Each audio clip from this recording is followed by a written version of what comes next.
and welcome to episode 3 of One Credit Only. We are going to do something a bit different today because I really don't see myself lasting very long in these games.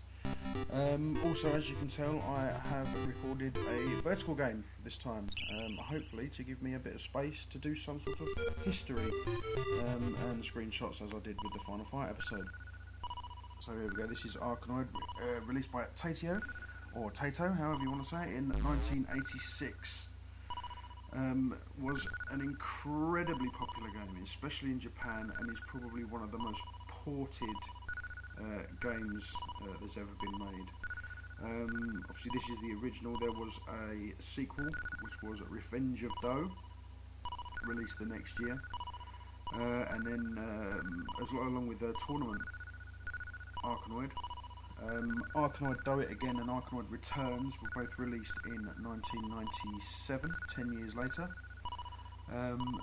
And I mean, this game has received so many ports. I mean, this original version was ported to things like the Spectrum, the Commodore 64, the MSX, the BBC Micro, Apple II, and then a bit later, obviously, the Amiga, the Atari ST, the PC, the Super Nintendo. It was released on the NES.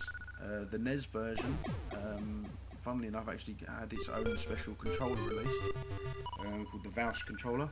Vous is the ship that you're controlling at the bottom there, or the paddle as you might want to call it. Yeah, that had a controller released for the NES, basically one button and a spinner, to give it a much more realistic control system as the arcade had. Also in 2007 it was released for the Nintendo DS, which again had its own spinner controller that actually plugged into the Game Boy Advance slot on the bottom of the DS, available in multiple colours, but then obviously, unfortunately,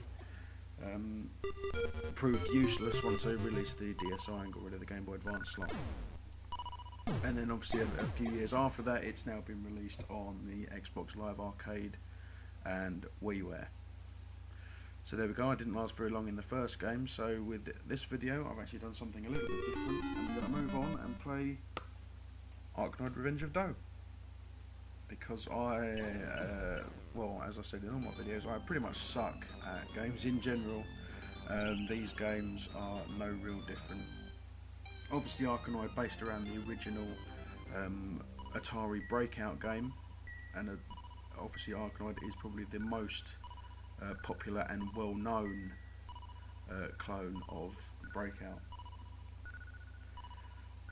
Obviously, as you can see on the screen here, the point of the game is pretty much just to get rid of the bricks. The silver bricks there take multiple hits to clear. There are bricks later on that will take 3, possibly even 4 hits. There are gold bricks which are completely impervious. You cannot get rid of them at all. And obviously, as you can see there, we've got little power-ups.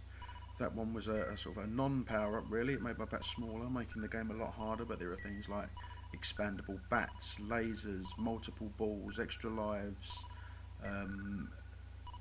a sticky bat which helps you make you control the ball a bit better, extra lives, finish the level immediately, and multiple other things like that. Once you hit about level 33 on this game, you'll encounter Doe, which is the boss of the game, who is based around a Maui, or an Easter Island head, as they're probably more commonly known. And I mean, the legacy of this game went on a bit further. I mean, there was in Rainbow Islands, for example, there is the 4th island. It's called Doe's Island, and it's 4 levels, basically completely based around Arkanoid. And Doe again is the boss of those levels. There is also a homage to Arkanoid in the Doom 3 PC game called Helenoid, which is basically a complete clone of this game. So there we go, dead on the second game, episode 3 over and done with. This is Trench Day out. Bye now.